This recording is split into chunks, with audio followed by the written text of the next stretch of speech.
साथियों नमस्कार। आज के इस वीडियो में हम ग्लोबल वार्मिंग या भूमंडलीय ऊष्मन पर चर्चा करेंगे।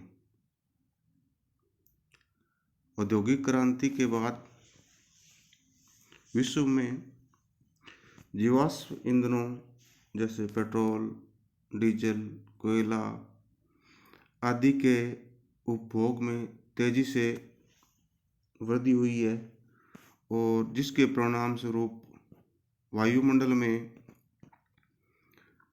गैसों का जो सांद्रण है उसमें परिवर्तन आया है और एटमॉस्फेयर की कंपोजिशन में भी परिवर्तन आए हैं। कुछ गैसों विशेषकर ग्रीन हाउस गैसेस की मात्रा में लगातार वृद्धि हो रही है और जिसके कारण जो पृथ्वी का औसत ताप है उसमें वृद्धि हो रही है और इस घटना को हम ग्लोबल वार्मिंग के नाम से जानते हैं। जो वायुमंडल है वो एक गैसीय आवरण है और वो हमारी पृथ्वी के चारों ओर फैला हुआ है।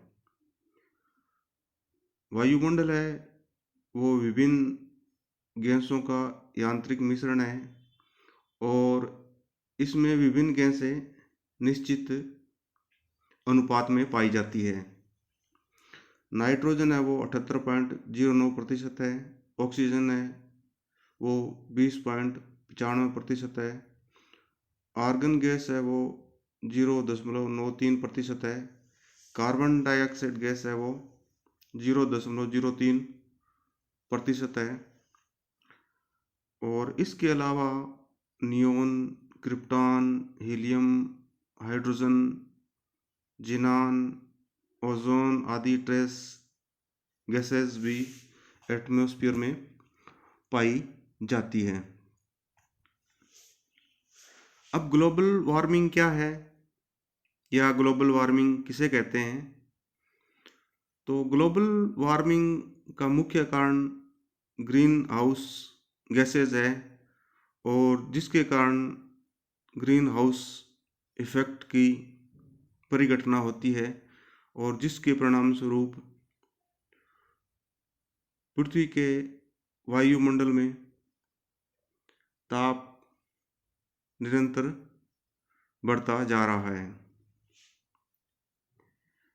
मानव जनित प्रदूषण के कारण वायुमंडल में हरित गृह गैसें या ग्रीन हाउस गैसेस के बढ़ते सांद्रण के कारण पृथ्वी के वायुमंडल के औसत तापमान में वृद्धि की घटना को ग्लोबल वार्मिंग के नाम से जाना जाता है। ये जो ग्रीन हाउस गैसेस हैं वो ग्लोबल वार्मिंग की घटना के लिए रिस्पॉन्सिबल है और वायुमंडल में पाई जाने वाली carbon dioxide, CO2, methane, CH4 और नाइट्रोजन के विभिन्न ऑक्साइड जैसे N2O nitrous oxide, NO nitric oxide और NO2 नाइट्रोजन डाइऑक्साइड तथा क्लोरोफ्लोरोकार्बन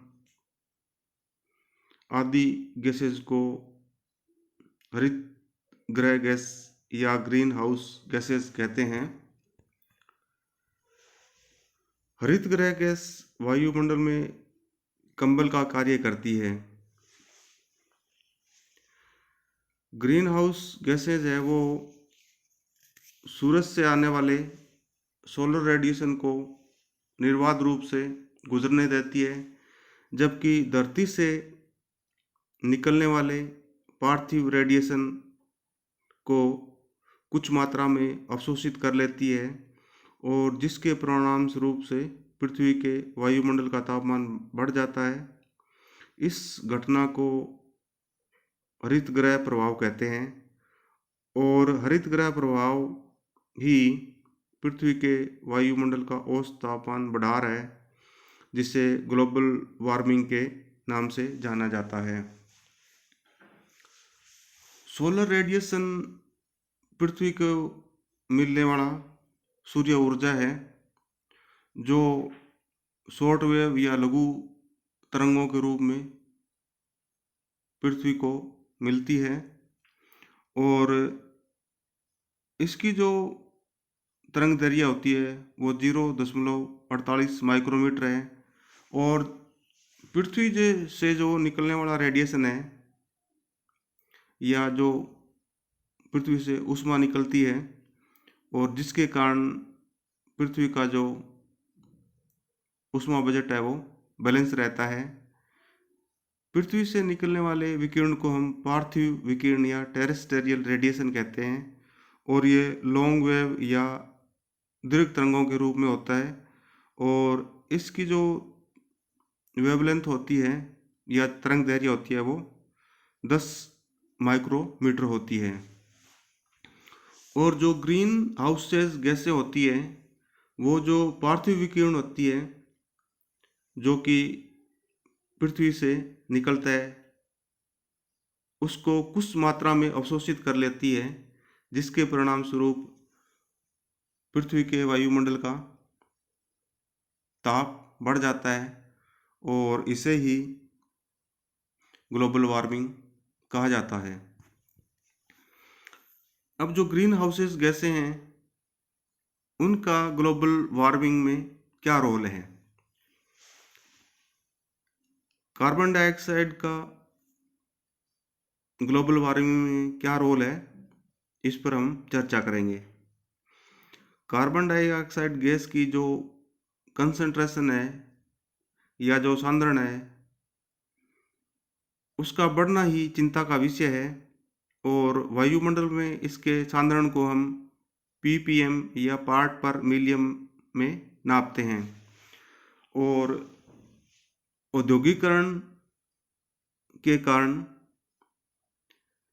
वायुमंडल में जो ग्रीन हाउस गैसेज है, विशेषकर कार्बन डाइऑक्साइड, मीथेन या नाइट्रोजन के विभिन्न ऑक्साइड या क्लोरोफ्लोरोकार्बन, उनकी मात्रा बढ़ती जा रही है।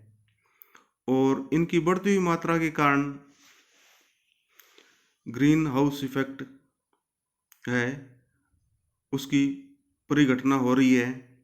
और उसके कारण जो पृथ्वी का वायुमंडल है, उसका तापमान बढ़ रहा है। यूनाइटेड नेशन ने जलवायु परिवर्तन के अध्ययन के लिए एक IPCC या inter governmental panel on climate change गठित किया गया है। और वो ग्लोबल वार्मिंग के कारण जलवायु में होने वाले परिवर्तनों का अध्ययन करता है और वायुमंडल में ग्रीन हाउसेस गैसों की मात्रा पे निगरानी रखता है। तो IPCC की 2007 की रिपोर्ट के अनुसार कार्बन डाइऑक्साइड की जो मात्रा है वो वायुमंडल में पिछले 200-300 सालों से बढ़ रही है। और इसकी जो एक रिपोर्ट है 2007 की, उसके अनुसार 1750 में कार्बन डाइऑक्साइड का सांद्रण 280 ppm, और इसको अगर परसेंटेज में हम कन्वर्ट करेंगे तो ये 0.028% है, जो कि 2005 में बढ़कर 379 ppm हो गया। यानी पिछले लगभग 200-250 सालों में जो कार्बन डाइऑक्साइड गैस की मात्रा वायुमंडल में 100 ppm तक बढ़ गया है। और 1750 या औद्योगिक क्रांति के बाद में वायुमंडल में CO2 के सांद्रण में वृद्धि के कारणों पर हम चर्चा करें तो इसका मुख्य कारण है जीवाश्म ईंधनों का तेजी से बढ़ता उपयोग, जैसे पेट्रोल, डीजल, केरोसिन, कोयला, तथा दूसरा भूमि उपयोग में परिवर्तन के प्रभाव, यानी कृषि के लिए हम वनों को काट रहे हैं और जिसके परिणाम स्वरूप वायुमंडल में कार्बन डाइऑक्साइड का सांद्रण बढ़ रहा है।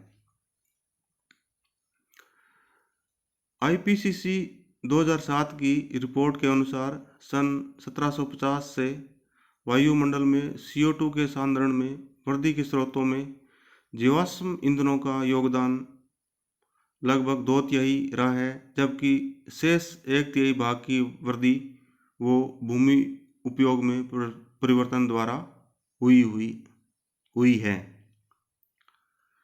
वायुमंडल में CO2 की सकल मात्रा का 45% भाग वायुमंडल में ही बना रहा, 30% भाग का समुद्रों द्वारा अवशोषण कर लिया गया तथा शेष 25% का स्थलीय जीवों द्वारा उपयोग किया गया। वनों की तेजी से कटाई होने से भी वायुमंडलीय CO2 के सांद्रण में वृद्धि हुई है। चूँकि पौधे हैं वो प्रकाश संश्लेषण के समय में काफ़ी मात्रा में CO2 का उपयोग करते हैं और वायुमंडल में CO2 के सांद्रण को बना के रखने में सहायक हैं। अगर हम ग्लोबल वार्मिंग को किस तरह से निर्धारित करेंगे या उसको किस तरह से हम नाप सकते हैं, तो इसके कुछ साक्ष्य है। पहला साक्ष्य ये है कि हम ग्लोबल स्तर पर विभिन्न क्षेत्रों में तापमान का रिकॉर्ड करके ग्लोबल वार्मिंग को हम नाप सकते हैं। दूसरा, ग्लेशियर्स के पिघलने की दर, यहाँ ग्लेशियर का ये पिघलने की दर है, ग्लेशियर्स का करना नहीं है। ये ग्लेशियर्स के पिघलने की दर से भी या ग्लेशियर्स के मेल्ट होने की दर से भी हम ग्लोबल वार्मिंग को माप सकते हैं। इसी तरह हम जो पृथ्वी के विभिन्न महासागर हैं उसके तापमान को रिकॉर्ड करके भी हम ग्लोबल वार्मिंग को नाप सकते हैं। दूसरा, हम सागर तल के बढ़ने को या राइज इन सी लेवल को भी नाप कर हम ग्लोबल वार्मिंग के साक्ष्य प्रस्तुत कर सकते हैं। इसी तरह पर्वतों की हिमरेखा या स्लो लाइन के स्थानांतरण द्वारा भी हम विश्व में बढ़ती हुई ग्लोबल वार्मिंग की घटना को नाप सकते हैं। इस तरह हम सारांश में कह सकते हैं कि मानव जनित प्रदूषण, विशेषकर जीवाश्म ईंधनों के प्रयोग के कारण वायुमंडल में ग्रीन हाउसेस गैसों के बढ़ते सांद्रण के कारण ग्रीन हाउस इफेक्ट की परिघटना द्वारा पृथ्वी के वायुमंडल के औसत तापमान के बढ़ने की घटना को ग्लोबल वार्मिंग के नाम से जानते हैं और इसका प्रतिकूल प्रभाव विभिन्न देशों की जलवायु, वहाँ के इकोसिस्टम और मनुष्य पर प्रत्यक्ष और अप्रत्यक्ष रूप से पड़ रहा है। ये ग्राफ द्वारा पिछले 50 सालों में जो वायुमंडल में कार्बन का उत्सर्जन हुआ है उसको दर्शाया गया है। तो हम देख रहे हैं कि 1950 में ये जो उत्सर्जन था या एमिशन था कार्बन का, वो लगभग 1,500 मिलियन टन था। ये इधर जो स्केल है वो मिलियन टन में है, और वो धीरे धीरे बढ़ता हुआ 2000 तक ये लगभग 7,000 मिलियन टन हो गया है। तो हम देख रहे हैं ग्राफ के द्वारा कि जो एटमॉस्फेयर में कार्बन इमिशन है वो बहुत तेज़ी से बढ़ रहा है पिछले 50 सालों में, और इसी के परिणाम स्वरूप जो ग्लोबल एवरेज टेम्परेचर है वो भी पिछले 50 सालों में धीरे धीरे लगातार बढ़ रहा है, जैसे कि इस ग्राफ द्वारा प्रदर्शित हो रहा है। ये 50 में इसका जो एवरेज टेम्परेचर है वो लगभग 13.8 डिग्री से 14 डिग्री के बीच में है, और वो 2000 में बढ़कर लगभग 14.4 डिग्री से 14.6 डिग्री के बीच में हो गया। तो हम इस तरह ग्राफ से देख रहे हैं कि पिछले 50 सालों में जो ग्लोबल एवरेज टेम्परेचर है वो धीरे धीरे बढ़ रहा है। ये मानव समुदाय के लिए चिंता की बात है, और इसके लिए हमें वायुमंडल में जीवाश्म ईंधन के उत्सर्जन से उत्पन्न गैसों को रोकना है, और हमें ग्रीन टेक्नोलॉजी, सोलर एनर्जी या इको फ्रेंडली एनर्जी की तरफ बढ़ना है। यही इसका भविष्य में हल हो सकता है। इस वीडियो को देखने के लिए धन्यवाद।